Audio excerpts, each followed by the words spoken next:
Hi, I'm Valerie. I'm just popping on to say, as a watercolor artist, I t- I hear all the time about not having time to paint, that is a problem, and I feel it. Most people that I've talked to only have like 1 hour a week tops to paint.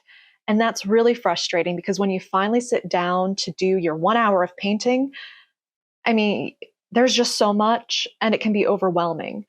And really, it does take a lot of miles on a brush to get the result that you want because you need to understand how your brushes work, how your paper behaves, your pigment. And so in this video, I just want to go over a couple of exercises that you can like fit in 5 minutes to that way you are getting the watercolor brushwork exercises that you need to get in throughout the week so that when you're finally ready to sit down and paint, you're not so worried about the fundamentals. So let's get started. All right, so in this very real to me personally and a lot of other people scenario, I do not have a lot of time throughout the week to do painting.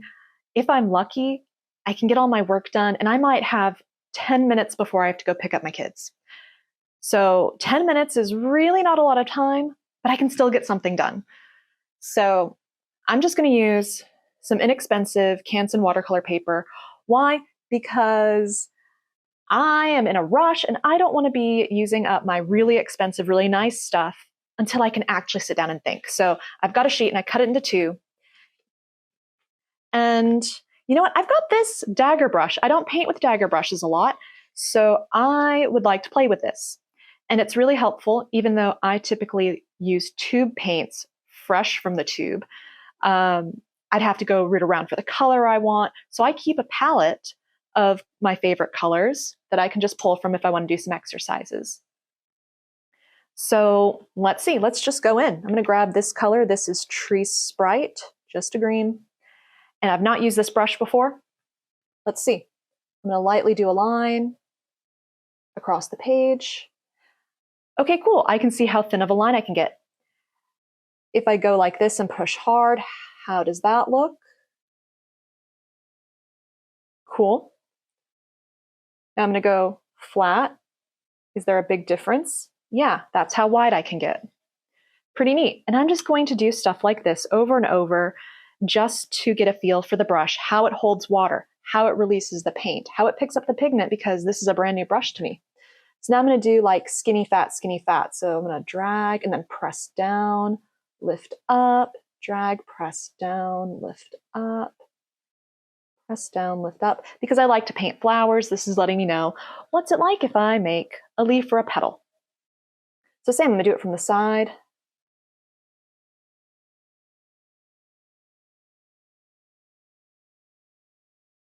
So the bristles don't splay very much, but this lets me know about what to expect. And let's see, let's make a leaf. I do like this, this. Okay. What other leaves do I like to make? Maybe like a cool little rose leaves are usually a little bit like that. Then I'm just going to move the brush. And if I want to do some grass. Okay. What about a nice long, like a tulip leaf? Oh, that looks nice. A little pale, it just means I need more pigment.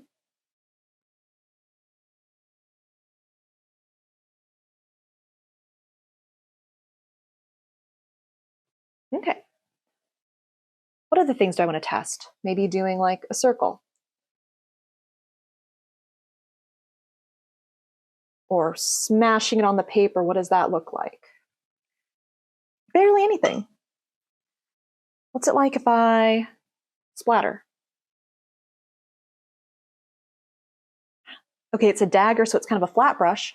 Does it make good angles? Oh yeah, it actually makes really good angles. Like, you could use it like a flat brush. Cool. And that's been less than 4 minutes, and I've kind of got an idea of how this brush handles pigment. So let's do a flower. Just a real quick flower because, oh man, I've got places to be. I'm going to turn it this way because I cannot cut paper straight. Let's do just a pink tulip. So I'm going to grab some pink. And I'm not looking for this to be realistic. I am looking for, I only have a few minutes, but I want something to show for those few minutes. So I'm going to, tulips are kind of bulbous.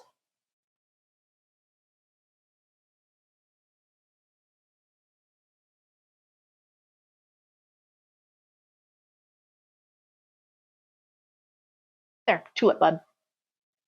If I'm feeling like really going for it, I can see what it's like to dry off the brush and lift some of the paint. So let's lift it to make like the folds of petals.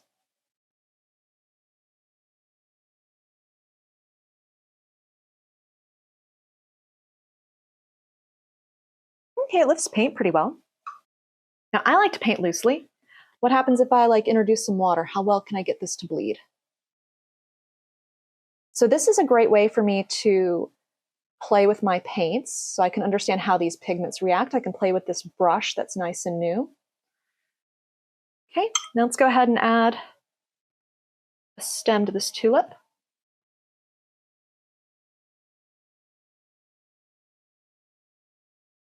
And add quite a bit more water because I need these leaves to go far. So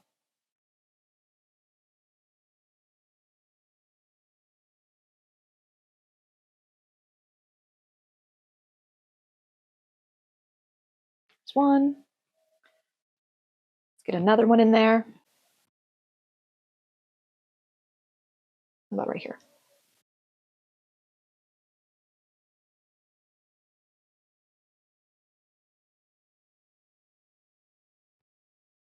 All right, there we go. In a little over 5 minutes, I have played with 2 colors, practiced using a new brush, and I painted a watercolor tulip. So thanks so much for watching. I really hope that this helped. If you like this video, go ahead and push that like button so I know that I should do more of these. And if you want to see more videos, hit the subscribe button because I post every Monday and Thursday. And if there's anything in particular you want to see me do, leave a comment because I love getting suggestions. Anyway, I hope this helps. Happy painting. Bye.